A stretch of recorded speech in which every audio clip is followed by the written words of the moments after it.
guys, hit the accelerator.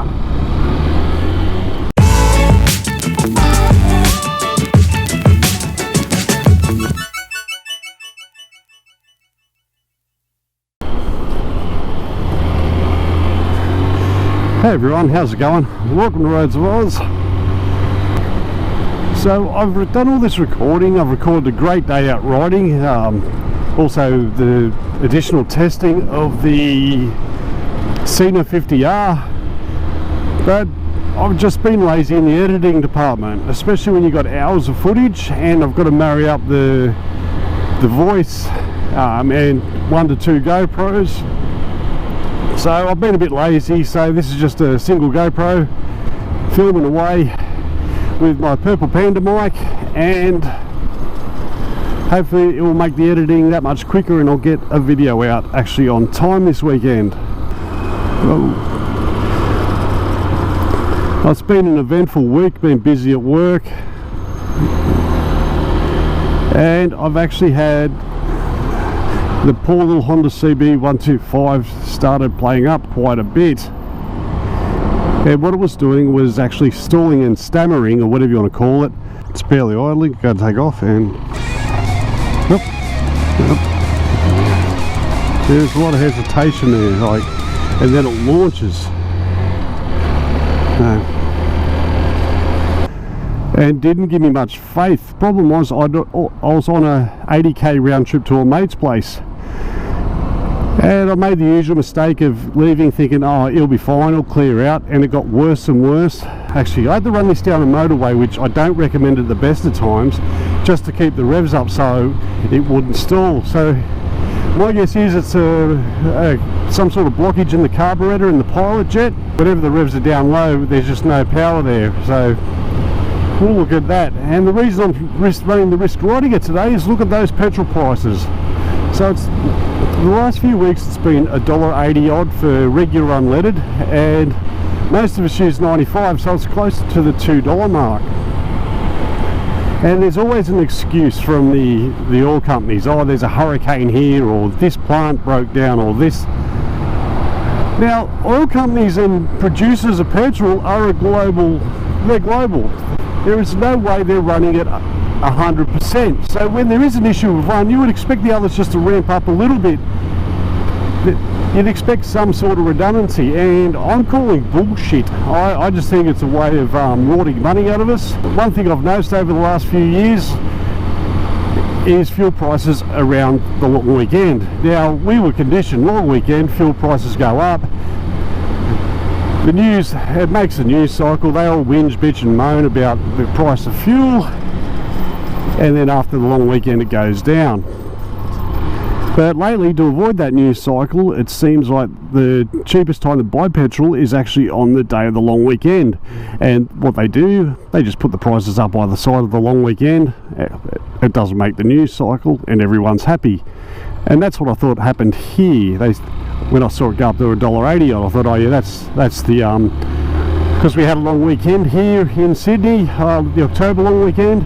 I just thought it was the great long weekend price gouge that they normally do, but normally they last a week, but we're up to week 2 of these prices and it's starting to get people's attention. Now, a quick investigation and they're blaming it on some refinery failure somewhere in the world. The usual bullshit excuse. And like I said, you would think, being a worldwide organisation where, you know, making petrol is not well, it is exclusive, but it's carried out all over the world, and Australia stopped production due to, you know, they'll blame costs, but let's not go into that. I reckon it's just to maximise profit and keep us. And when things like this happen, like, you know, events overseas, we cop it in the neck. So what's the point of my ramblings? Well, I remember this happening in the mid-2000s. It was actually detrimental to the car industry, but not as you'd expect. Now everyone says, oh, it would be the death of the V8s, and I don't agree with that at all. V8s and performance cars will always have a market. If you can afford a performance car, you can definitely afford the running costs, or you should be able to. Was the death of was the base and mid-range large family cars like your Commodore and your Falcon. That was just another nail in the coffin to them. Now I have to be in the slowest lane, don't I? And it really saw the end of their large 6-cylinder, not too efficient motors when other manufacturers were putting out cars with better engine, like with more efficient motors, power and consumption wise. So those cars are no longer made, and you know, it's like we've all forgotten about that, but it's like the fuel industry's trying to see how much they can eke out of us before we say enough's enough, and before we start looking at more efficient ways of using fuel. But this time it's actually, I think it might be an own goal to the fossil fuel industry. Quite simply, electric cars have been slowly making their way onto the market. In Australia we're a backwater when it comes to electric cars, but overseas where, you know, they're not as sparse, where the countryside isn't as big, there's not as, you don't have to travel as far. The range on electric cars, although not viable in Australia, is viable everywhere else. Well, it's really a catalyst for people that aren't passionate about vehicles, but are passionate about the convenience and stability of the cost of running their cars. So this might be the end goal that the petrol sector might have created. People that normally would have bought an efficient 4-cylinder car to do their small running around town, this might push them towards a Tesla, towards an electric variant. But this could be the own goal by the petrol industry. Make petrol that expensive that actually electric cars and small electric commuter bikes start making sense.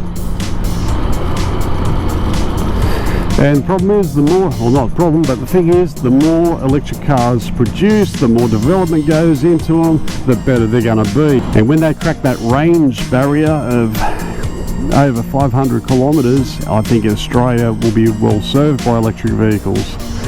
Admittedly, once you go over the Blue Mountains and out into the countryside, I can see where there's a problem there, you know, due to the distance and how spread out our countryside is and towns. But I can see us getting there. So time will tell. Let's see if it does awake the electric vehicle beast. My guess is it will. But you look at the manufacturers that are starting to head in electric direction. You got Porsche, a sports manufacturer. You probably think, well, a big deal, they're a boutique car manufacturer in the reality of things. But look who they're owned by. That technology is going to filter down through that industry. Then there's Lotus, who said they're going to be making all electric cars. Lotus is owned by a big Malaysian conglomerate that make cars. I can't think of their name, but I'll write it down below. And then there's Volvo, and I hear, well, Volvo, really? Volvo is owned by a Chinese manufacturer who makes a lot of cars, so they bought Volvo for the tech, and now Volvo are going down the electric path.